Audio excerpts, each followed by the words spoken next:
Questo è buono. I sensi, quando chiamano, vedi che seconda. Allora, deve vedere Dio. Ormai è sabato. È il Friday passato, no?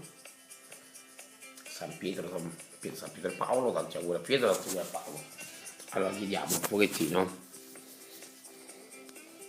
di pata negra sudata a Pietro, e questo è per il piccolo Paolo, questo sempre per Pietro, tanti auguri Pietro, e questo pezzettino qua è per Paolo. Poi c'è Pietro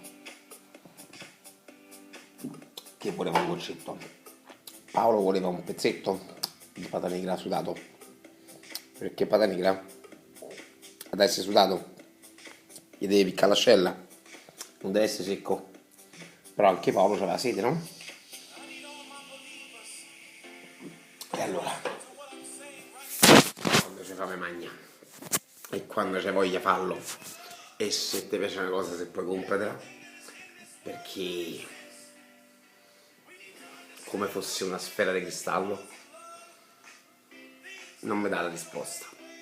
Mo c'è sto e mo me ne magno. Che ti chiami Pietro, che ti chiami Paolo, te ti chiami Pierpaolo.